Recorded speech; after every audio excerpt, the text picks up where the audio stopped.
Meanwhile, let's stay in DC because over the next few hours, President Trump will be back in the Oval Office. He's organised for a moment with the press as he oversees the signing of a peace deal between the Democratic Republic of Congo and Rwanda, which has been brokered by Qatar and the US. As we speak, the US Secretary of State, Marco Rubio, is said to be involved in a meet and greet with the foreign ministers of both countries.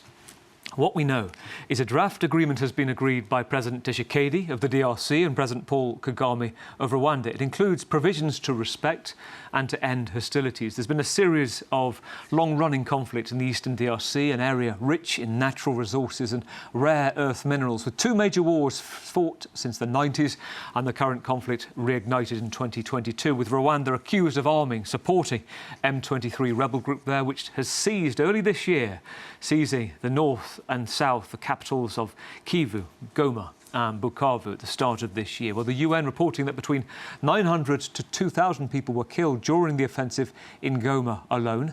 Hundreds of thousands were displaced. Let's cross to London. Let's bring in the journalist Michaela Wrong, who's covered African affairs for more than 3 decades, author of several books on politics in the continent, including Rwanda in Do Not Disturb, the story of a political murder and an African regime gone mad. Michaela is with us. She's also the recipient of the James Cameron Prize for Journalism for, quote, combined moral vision and professional integrity. Welcome back to France 24, Michaela. And as we await on a day of breaking news from the White House, a photo opportunity moment, smiles, handshakes. Take us behind the scenes, the reality of what's going on here, what this peace deal means. Well, I think everyone is hoping that this peace deal will hold, because effectively what people will say is there is no other deal on the table. There's no other game in town. But there are great concerns about whether or not it's going to have a real impact on events on the ground. As you said, that area, that part of Congo has been troubled for decades, but the latest iteration dates back to November 2021, when we saw the M23 rebel movement backed by Rwanda gobbling up Congolese territory, and they now hold the two provinces of South and North Kivu. And this peace deal, there was both countries signed a declaration of an agreement on a declaration of principles back in April. And it's good to know that their foreign ministers are in town, because there was some worries that they might not even turn up. One side wouldn't turn up on the day. There have been problems getting the parties to the table. But I think what a lot of people are concerned about is there's a lack of detail about this deal. You know, does it really take us any further?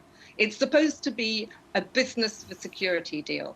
So America is playing the role of good broker, and it is saying, if you sign a deal, if both countries sign a deal, we can guarantee that US companies will go in and they will invest in both countries, in the mining sector of both countries. Congo, as everyone knows, is very, very rich in strategic minerals that are of enormous importance to the modern world as we try and keep producing new laptops and new electrical vehicles and all the other sort of devices that we all use in our daily lives. So that there's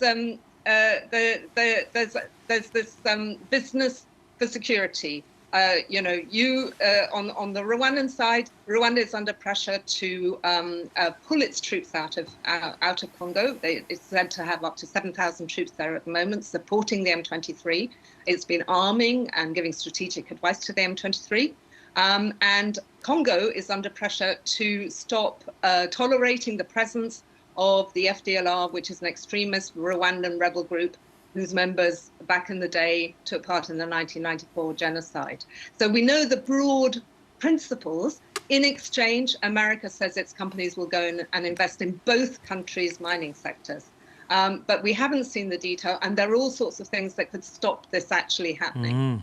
I want to talk about some of those things. One thing that strikes me just watching President Trump, very, very pleased with the ruling coming through from the Supreme Court today, talk about this as being some week. Now, if we look at the ceasefire with Iran and Israel. If we look at Pakistan promoting President Trump this week, suggesting they're putting his name down for a Nobel Peace Prize after what happened between India and Pakistan over Kashmir, you can see this as a kind of easy win moment, a step towards, as many say around him, a Nobel Peace Prize, to have that photo moment and deal with it on the surface of the complexities of Rwanda and the DRC. But what you're saying is beyond that, there's kind of emperor's new clothes, there's very little there.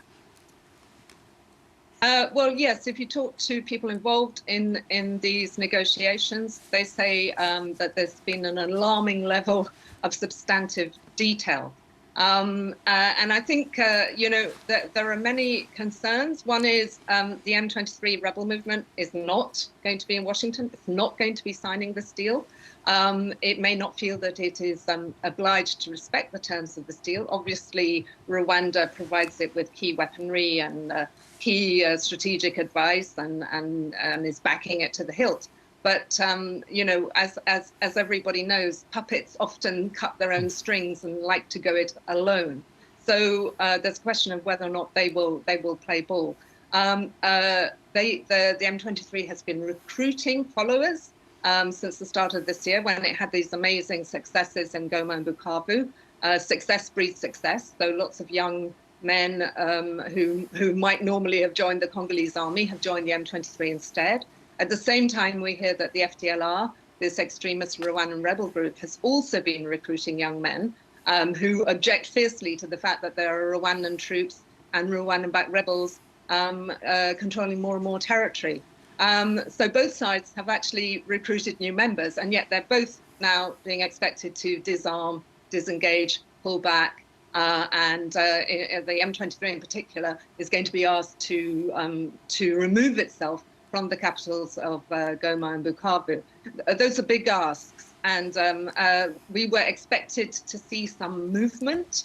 I had been talking to people close to the negotiations who had been saying that by the beginning of June, they wanted to see Rwandan troops pulling out of Eastern Congo, and that would be a red line. And if that didn't happen, then you could forget it. There would be no signature of a deal, and you could forget about US business investment in that area, US companies going in. Well, that hasn't happened. So a red line has been lost. It seems to be a Congolese concession has been made in that they are still turning up for to sign this peace deal. So we're seeing a lot of slippage already, and that's going to be a matter of concern. With Rwanda signing this deal, with the foreign minister being there, is this Kigali effectively admitting that it has been army, has been supporting the M23 group in the east of DRC by the very fact that they are there for this peace deal? Or is that just nowhere near being part of the agreement that they acknowledge their involvement? If you were to ask President Paul Kagame, are your troops in Congo, his official line is always either I don't know, yes, which he said once very confusingly on CNN, but mostly he says absolutely not. This is a Congolese problem, nothing to do with us. We're not present. Why do we always get blamed for everything? But everyone knows that Rwanda is inside Eastern Congo. The figure cited at the moment is 7,000 troops. I think, as you said yourself, the fact that Rwanda is there signing a deal and the M23 isn't makes it clear that they, in private, acknowledge that they are the key player in this conflict. They are Congolese territory. And this is one of the points that has been raised by their critics. Denis Mukwege, for example, the Nobel Peace Prize winner, he's a Congolese surgeon who works in Bukavu, and he's been saying, the trouble with this deal is it rewards Rwanda for invading Congo, for occupying Congo, and for looting Congo's minerals. It effectively rewards Rwanda.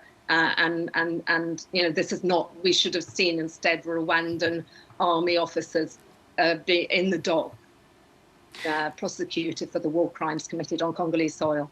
Which gets me onto the point, effectively now, if we look at Goma and Bukavu, what's become of them? Is this effectively territory that the DRC is resigned to have been lost now to the rebels?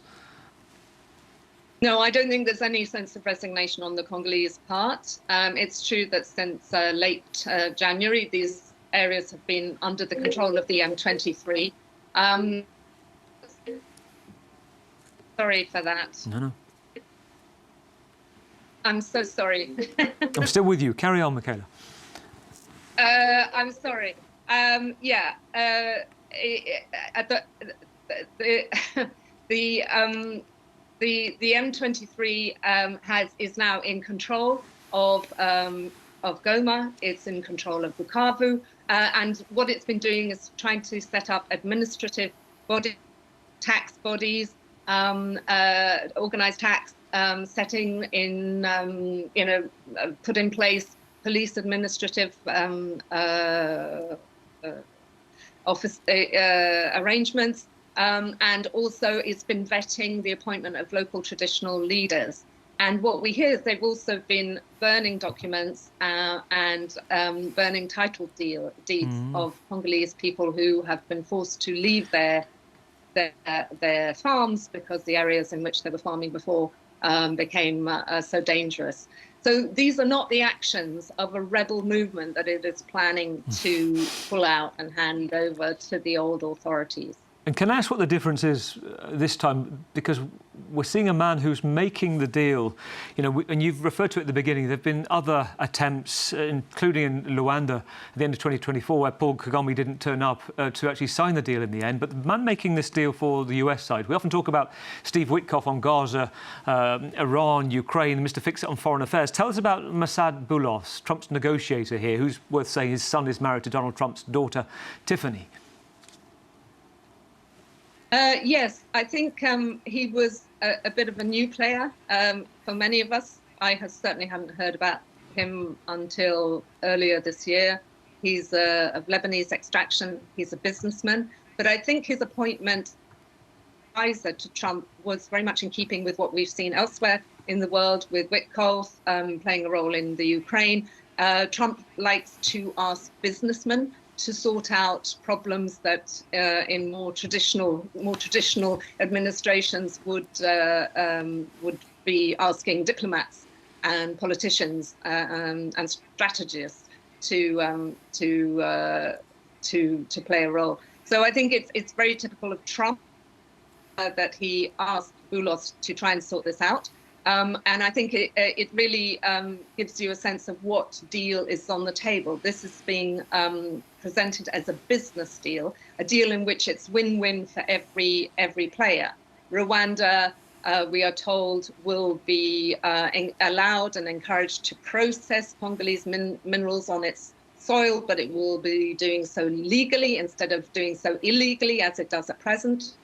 Though we'll get a lot of investment in its often is very artisanal mining sector, and also elsewhere in the Congo, not just in the Kivus. This would also be happening in Shaba, in the southern Congo. And also we might be seeing some investments on the border between the two countries along the Ruzizi River. So the emphasis is on business, and the idea is that with business inevitably goes peace and security, because businessmen can't make money unless there's peace on the ground. And one thing, so it's a very transactional arrangement. A transactional arrangement to which it's probably worth you mentioning, Michaela, and tell us about, there's one already there, isn't there? China has involvement in these mines as well. What is it that President Tshisekedi can offer to the US, and does that get bogged down in what he's already offered to the Chinese? Yes, and this is another key point, and one of the issues that raised when people are talking about this deal, because something like 80% of the Congolese mining sector is currently in Chinese hands. The whole sector is really controlled by Chinese companies. So it's true that there are small artisanal mines and that there are areas which are yet to be explored where the US could invest. But the big current mining operations tend to be in Chinese hands. So the Congolese may have to decide whether they ask those Chinese investors to leave and hand over some of those concessions to the US, or whether it really thinks that it has enough resources to attract both China, to keep China engaged, and also attract these new US investors into the area. Can I also briefly ask you about the rumours that have been swirling around on social media and also in some of the African press as well about the health of Paul Kagame? Up until recently, I think he hadn't been seen, since the start of June in public. And this is somebody that I think you've suggested in the past is often seen in public, whether it's a school leavers do or a handshaking ceremony here and there. He's usually seen and a picture for the press, Trump-like, if you will. What's going on there? Rumours of ill health, going to Germany. What's your take? Yes, there was a period of about 3 weeks in which Paul Kagame, who was constantly on public display, giving speeches, giving interviews, he's very often interviewed, or he's opening a school, or he's visiting a farm, and suddenly he disappeared. And what we were hearing, people like me who follow Rwanda closely, were hearing from our sources, diplomats were saying the same thing, and it was also doing the rounds amongst opposition sources, was that he had taken ill, that he had a seizure, and that he had been medevaced to Germany for emergency treatment. And we know that the presidential jet, Kagame likes to use 2 Gulfstream jets, and that those jets were seen taking off from Kigali, and then one of them was parked at Frankfurt Airport during this strange moment in which he went AWOL. And then he returned to Kigali, and the jet was seen going back to Kigali. There's been no comment by the government confirming that he suffered any kind of malaise. In fact, they were just saying that, he's perfectly well and he was just taking a well-earned rest. But as the speculation reached its height, the government did put out, the presidential office put out a photograph of him shaking hands with former Nigerian President Olusegun Obasanjo. And it was clearly put out to quiet speculation, because I think things had reached a fever pitch. And on TikTok and various other social media outlets, you could see what seemed to me pretty obviously fabricated, AI-generated videos showing him on an IV drip in hospital, or a coffin being flown back to Kigali. So speculation was really, really getting out of control, and I think they felt obliged to quieten things down by publishing that photograph. What I think the whole episode did, however, is that this, central control lies in one man's hands in Rwanda. Control is all power is in one man's hands, and these are Paul Kagame's hands. And when he's not there to on display, but also clearly taking key decisions, there's a sense of an administration that flails around, panics, and really doesn't know what to do with itself. Michaela, great to have you on the programme to get behind the story and some context on what's really going on. Michaela Wrong, renowned journalist and author on African affairs, thank you.